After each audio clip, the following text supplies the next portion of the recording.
Okay, let's take a look at ReaLimit, which is Reaper's nice, clean mastering limiter.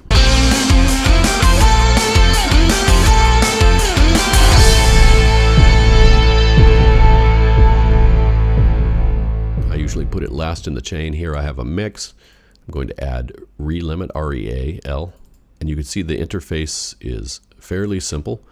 We have threshold, brick wall ceiling, constant gain, true peak, release time, and performance. I use it for high quality because it's the last thing in the mastering chain. And I set it for true peak because, again, this is a mastering chain and I don't want any random peaks slipping through.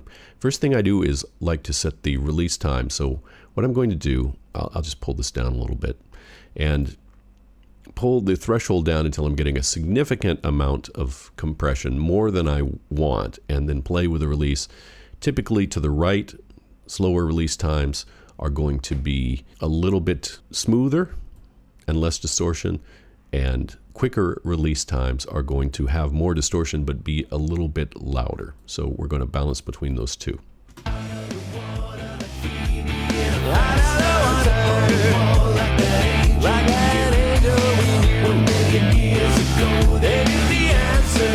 Listen to the kick in the snare.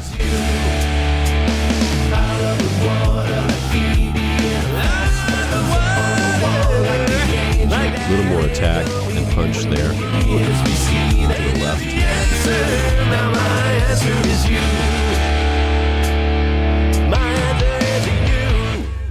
But smoother here to the right. So let's play with that.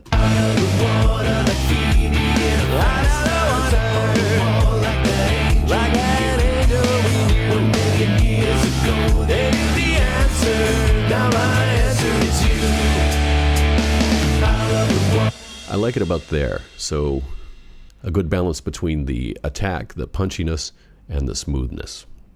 So now what I'm going to do is pull this brick wall ceiling down so that we don't get loud here, and push this up a little bit and turn on constant gain so that I hear just the effects of the compressor. So the volume is going to stay relatively the same as I bring the compression in and out, and I'm going to use this to judge the compression level, the limiting level. And as they slip away, I can feel the loss, I can feel the help, I can feel the flow. Do you understand what I mean? Do you rock what the cookie is smelling? Do you understand what I mean? Can you feel it? Do you know where I'm driving at? Can you feel it? Can you feel it?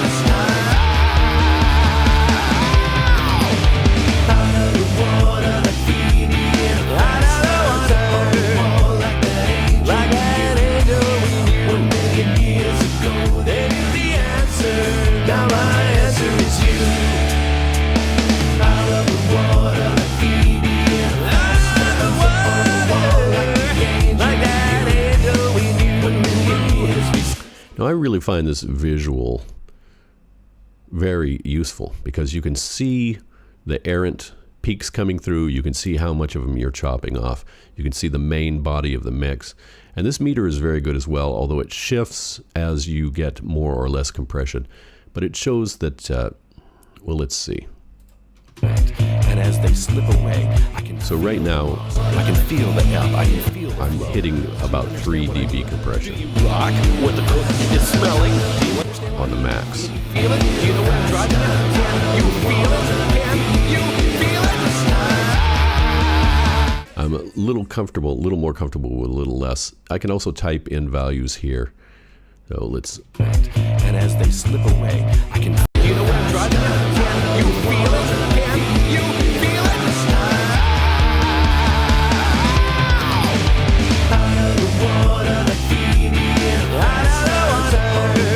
Okay, that's okay for me. Now what I'm going to do is take this brick wall ceiling up, turn off the constant gain first, and then make this minus 0.7.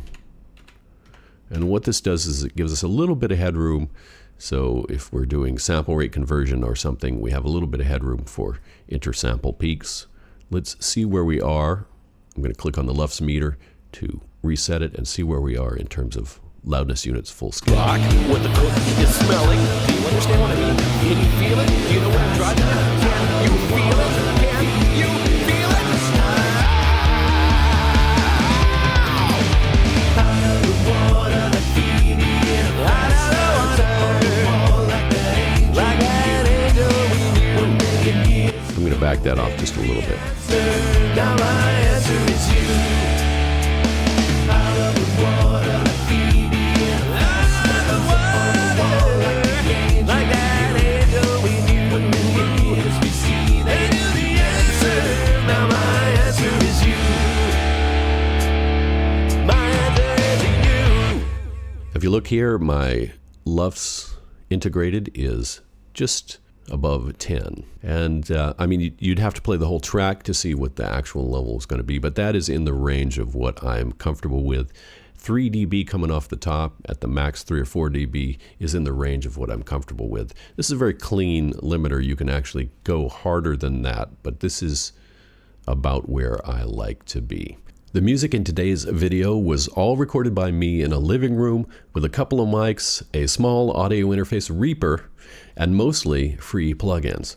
So if you're a musician, a singer, songwriter perhaps, who wants to take their song ideas and turn them into full-fledged band-sounding productions, I can show you how to do that.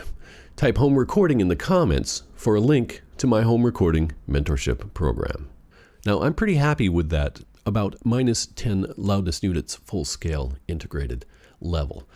But if I wanted it hotter, there's a simple solution, perhaps, and that would be to bring the threshold down while keeping the brick wall ceiling the same. So let's see where we're at. You feel it, can you feel it? What happens if I bring this threshold down? Like that angel we knew 1,000,000 years ago. They knew the answer. Now my answer is you. Out of the water, So now my LUFS integrated is closer to -8, but I'm taking about 6 dB off on the limiter. So this is a balancing act for you. The hotter you go, the more you limit, the more chance you run of taking the life out of your mix. So you have to decide for yourself what a good level of limiting is. Now, if you find yourself mixing and mastering and you've got a mix and you're throwing it into your limiter and you want a hotter level, but it's just not getting there, you're squeezing the life out of it by limiting, you need to go back probably to an earlier phase and fix that. Now, this particular mix has several compressors on it. I have an 1176 clone and then an LA2A clone, and these are, the 1176 is taking the peaks off and the LA2A is just sort of doing a gentle leveling. And then I have this bus compressor, which is just taken off just a dB or so.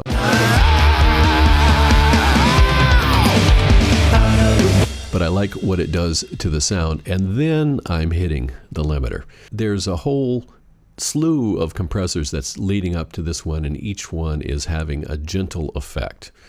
The other thing that you might do is look back at your mix. So if you have something that's hitting your limiter super hard, and that means your limiter has to work super hard, go back to that bus or that instrument. Let's say it's a snare track, and you might put a clipper or a limiter on that snare track and keep it sounding just as aggressive and as loud as you want, but take those peaks off, give it a little haircut, so that when you get to the limiting stage, your limiter doesn't have to work so hard.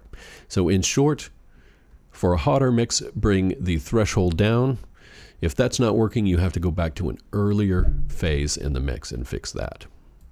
But as for me, I'm happy with that -10 LUFS integrated. I just smile and say, I'll be there in no time. So I just smile and say, I'll be there in no time. I plan my getaway, gonna leave all this behind.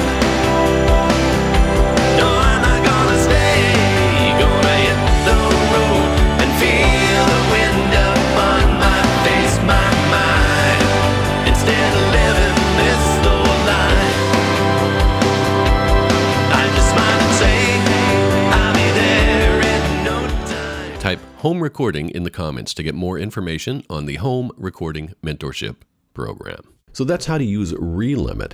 And of course, it makes sense to learn how to use the rest of a mastering chain. So there's a video coming up right about now that will show you one mastering chain that I have used in my recordings. And of course, if you found this video valuable at all, like, subscribe, share, and comment so that more of these kinds of videos show up in your feed. For now, I'm Keith from No Label, No Producer, NoLimits.com. Bye-bye.